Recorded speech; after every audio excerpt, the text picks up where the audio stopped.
In this episode, we're going to discuss the act and intent elements of the 5 traditional intentional torts covered in the last episode. We're going to focus particularly on examples from battery cases, but what we'll cover here is applicable to the other intentional torts too. For each of the 5 causes of action, the plaintiff is going to have to show that the defendant acted volitionally. That's the act element. And more or less deliberately. That's the intent element. First, let's get the act element out of the way. It's pretty straightforward. For the act element, the plaintiff has to show that the defendant's movements were volitional. It's a pretty minimal requirement. Voluntary contraction of muscles is enough. So, for example, if I lift my arm to punch you in the face, then I have acted volitionally.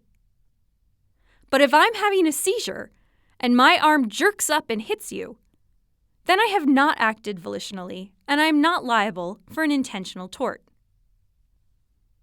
There are some gray areas here.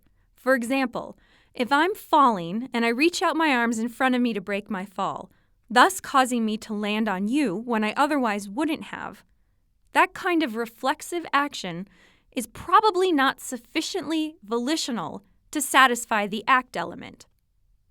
But it can be tricky to draw the line between a reflexive action and a volitional one. The bottom line is that it doesn't require much thought at all on the defendant's part to satisfy the volitional act requirement. The intent element, on the other hand, is a lot more complicated. For starters, intent definitely requires more than just a volitional act. It requires more deliberation than that.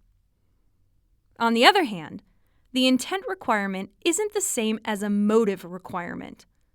The plaintiff isn't required to establish why the defendant wanted the particular consequence to occur, or even that the defendant wanted it to occur at all. To establish intent, the plaintiff must show either A, that the defendant desired that the consequences occur, or that the defendant acted in spite of substantial certainty that the consequence would occur.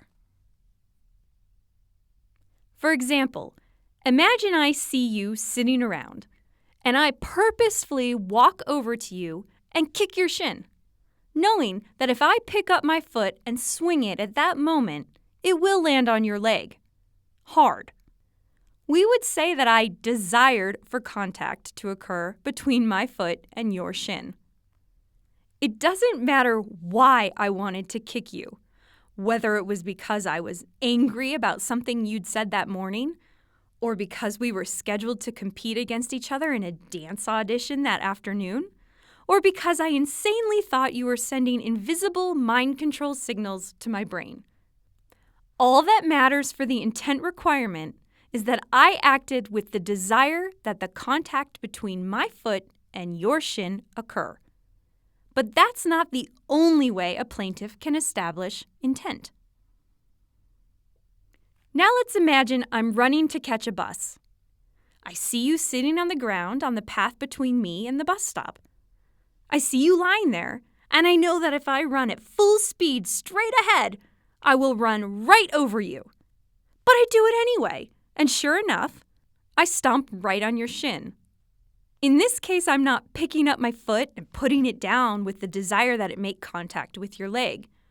Rather, I am picking up my foot and putting it down with the desire that I continue to run in the most direct path to the bus, and I do this in spite of knowing that my foot is substantially certain to land on your shin in the process. Before we move on, let's take a moment to distinguish both of these scenarios from negligence. If I'm running for the bus stop and fail to see you lying on the ground in front of me, when I run over you and kick your shin, I might be liable for negligence if it was careless of me not to notice you lying there. But I would not be liable for battery because I did not act in spite of substantial certainty that I would kick you. It was an accident, not intentional. So we've got three basic scenarios. 1.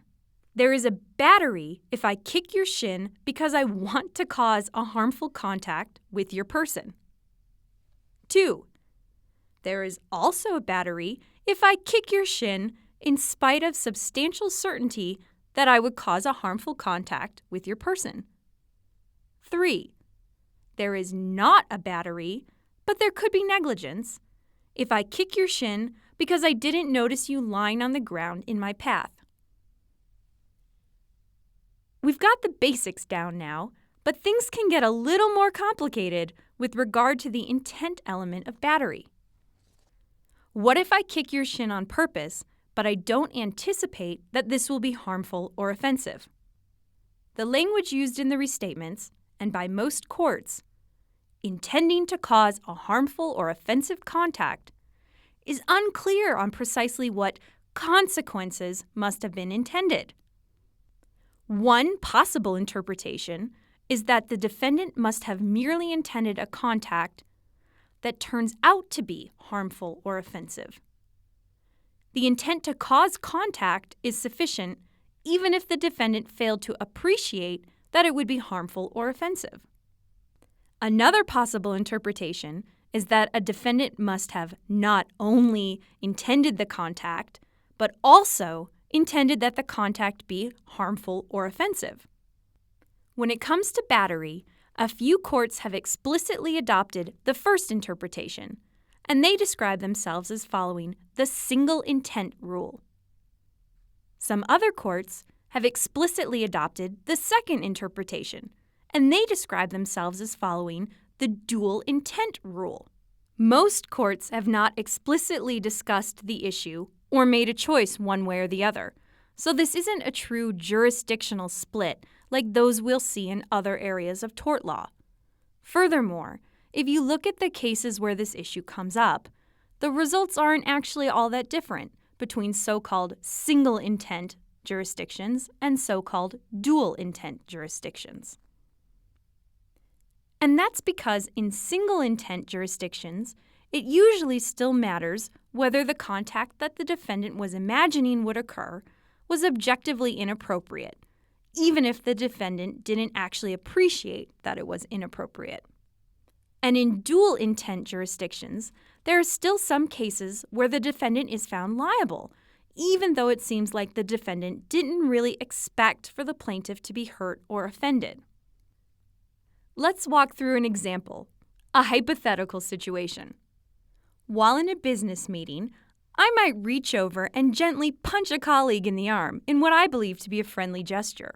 My colleague might feel very uncomfortable with this contact. Maybe he's even startled and jumps out of his chair, causing a physical injury. For the purposes of the intent element, it usually doesn't matter whether I actually appreciated that the punch would be offensive. What matters is that I moved my arm with the desire that my hand make contact with his arm. It also matters whether the gentle punch that I thought would occur, and that I thought was inoffensive, would actually be deemed to be objectively offensive under the circumstances. If so, then my colleague will probably be able to establish the requisite intent for battery, even if he can't establish that I actually believed the contact to be offensive. We've got one final topic to cover: transferred intent. There are two distinct types of transferred intent: tort to tort and person to person. Let's go through them. Not only is the intent requirement conceptually the same from one intentional tort to the other, intent also transfers from tort to tort. This is true in all jurisdictions for assault and battery, meaning that the intent required to make an assault claim is also sufficient to make out a battery claim. Remember the restatement language that we decided to ignore earlier? The part about intending imminent apprehension of a contact being sufficient for battery? That's a tort-to-tort transferred intent. In many jurisdictions, intent actually transfers among any of the 5 traditional torts: battery, assault, false imprisonment, trespass, and conversion. So if the plaintiff can prove that the defendant intended to cause one of those 5 types of invasion of the plaintiff's legally protected interest, then that's sufficient to satisfy the intent requirement, even if the type of the invasion that occurs is different from the type of invasion that the defendant intended.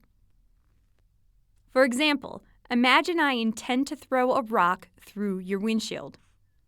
I think the car is empty, so my intent is only to damage your property, effectuating a trespass to your chattel. But, unbeknownst to me, you are sitting in your car at the time, and the rock and broken glass hit you. Even though I didn't desire to cause a contact with your person, nor did I act in spite of substantial certainty that contact would occur, you can still establish the requisite intent because my intent to trespass on your chattel transfers to intent to batter. There's also a second kind of transferred intent, person-to-person transferred intent. For example, if the defendant attempts to throw a rock at another person, let's call him A, this would constitute intent to commit a battery against A. But if the defendant mistakenly hits the plaintiff instead, the defendant is liable to the plaintiff for battery, even though the defendant never intended to throw a rock at the plaintiff. The defendant's intentions toward A transfer to the plaintiff.